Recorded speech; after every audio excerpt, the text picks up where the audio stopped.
What about it, YouTube?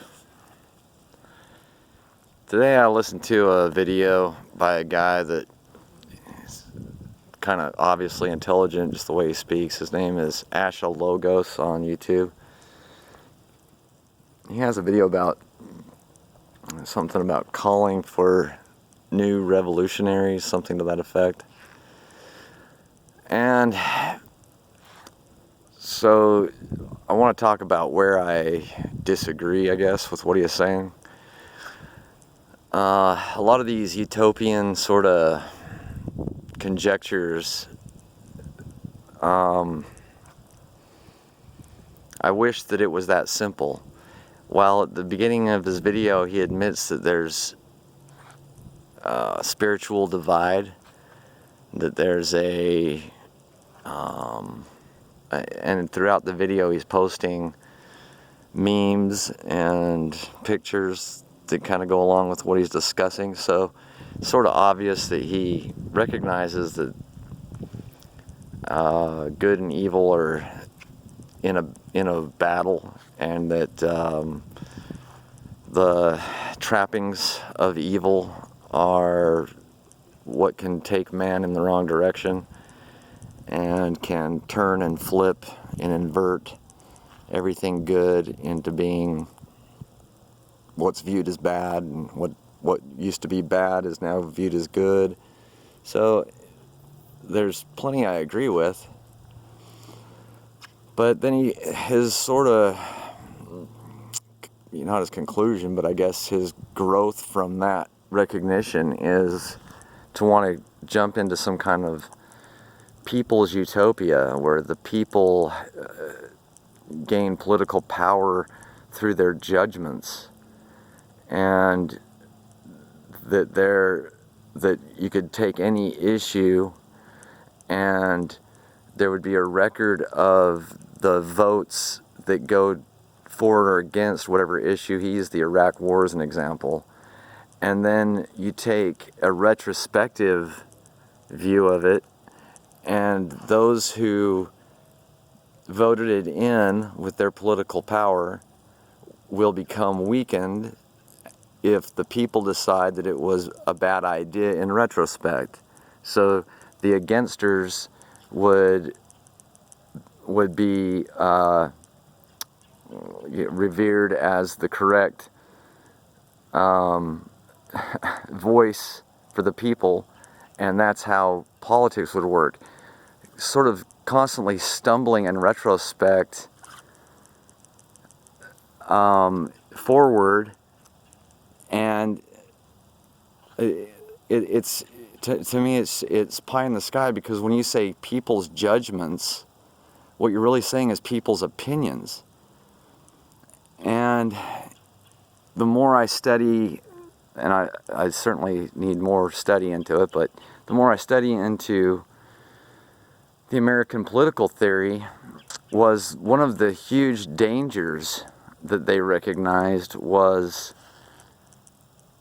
people's opinion governing, because how easily it can be swayed, how fickle it is, and especially in a world with today's propaganda. Now, Asha, then he talks about how through this, he didn't say the word awakening, but I'm going to use it, but through this awakening of the people and their return to tradition and their magic, collective disregard for what's been holding us back, and he goes into like how there's all these products and things that are either useless or if not useless, there's too many people out there making the same thing.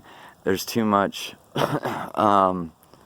too many years of too many studies of too many competing companies and marketing and the rest of it. So he uses toothpaste as an example. Like, do we need this many toothpaste choices? Can we get away with 100 instead of 1,000? Can we get away with 10 instead of 100? But if he listens to himself talk, I mean, what kind of world is it then that's supposedly better, where who's this overarching force? It's what, the people? So the people will vote at some point? The people will vote and they'll decide, we only want 10 choices of toothpaste. So anybody else that comes in and says, hey, I got a new toothpaste, no, sorry, we got 10, and that's all we need. I mean, Asha Logos, that limitation and controlling attitude is exactly what we're fighting. So throughout all of the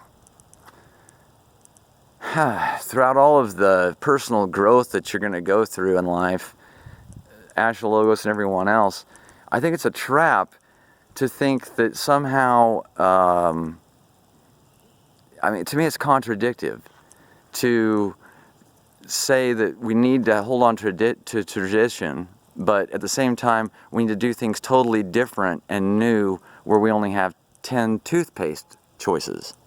You see what I mean? Like, I think, Asha Logos, if you would accept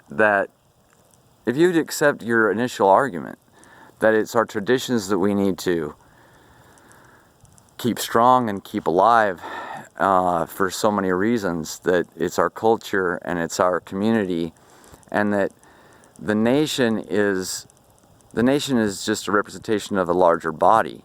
So you've got your personal body, and then you've got your family, and then you've got your neighborhood, and then, you know, it grows from there to the point of nation. But it can all be recognized as the health of the body, the body politic, right? So think of it as your own health and your own body, and think about how so many people want to treat symptoms rather than cure the problem. Okay, so I agree with you, Asha, on so many things, but I think that you want to jump too far ahead into something that isn't anything different than what we're fighting. How about we go back to our tradition of the country that tried an experiment of checks and balances, that knew the dangers of public opinion, and that's why you had to have a dog in the fight in the beginning. You had to be a property owner, and that's why you had to apply for charters in the beginning and show a public good, and you had to continue to come in and re-up your charter every 20 years, I think it was. So if it was found that you, again, this is kind of agreeing with you, if it was found that over that 20 years that your company polluted or was abusing the labor practices of, you know, if you're being a scumbag, right, then you're not going to look good when you come back in for your re-up on your charter. But if you're on the up and up and you're providing a public good, fine, here's your charter. And so if you're the 1001 guy that wants to make toothpaste, okay, that's fine. There's not a problem with that. It's more about showing that you have an idea for a public good.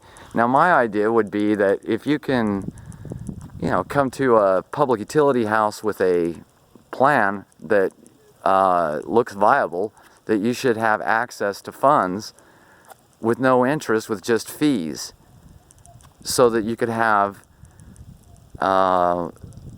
growth and you could have ideas that are able to blossom from any level of society, right? So it doesn't matter if you were rich as a child, if you've got some good idea, whatever it is, and you can go and you can apply for the charter and you can show that it's a public good, and you can take that to the public utility house and say, I need this much money for this, that, and the other to get this thing started. I see where there's so many ways we could improve the situation, and we could all benefit from each other's generosity and understanding, and not to take away competition, but to make it a friendly competition, not a rigged competition, and not a mean-spirited competition. Okay? And And going back to the whole idea of the body politic and the health of it. So yeah, if you're just treating the system, so it's like, let's take Chicago for an example. So if that part of the body politic is bleeding out, okay, it's bleeding out, it's got problems, there's lots of murders, there's lots of crime, etc. What some people's answer to that is to wash the wound out with sewage, and then use law enforcement as an optics for a band-aid on the situation. So they make it worse by rubbing crap all over the wound by taking away gun rights. Okay, so now normal people, law-abiding people can't get access to self-defense, and that just makes the sore and the wound fester even worse. But now we have the band-aid of these cops that will band-aid the situation by grabbing this guy or that guy or whoever after we have a big pustule that bursts out of murder or whatever. We'll go in and we'll arrest a couple people. We'll have a 3 strikes and you're outlaw. We'll keep them locked up for forever, and it'll just rotate though. Where we lock one up, 10 more will come behind with the same crimes. So it never goes to the root of trying to solve the problem. Right? What's causing this? What's causing the bleeding? What's causing the festering? Okay, first of all, you know, obviously making it worse with the gun rights thing. I mean, so there's things that you could roll back, and then there's things that you could do to inspire a community to love each other and not engage in those type of activities. Okay, so love is the answer, essentially, to all the problems. But love can't be legislated, and it can't be enforced, and it can't be limited. You can't say you can only have 10 loving toothpaste. So, anyway, this is just my response video to Asha Logos. And I think that what we're going through right now should be a big awakening into what we've got and an appreciation of what we've got, because there were so many checks and balances that were attempted to be put into the system that we have right now. And there was things, again, with the charters that was meant to inspire good business.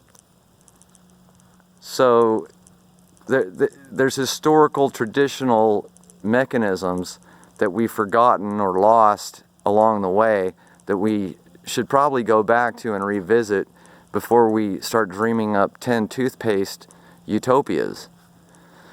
Alright, that's it for this video. God bless.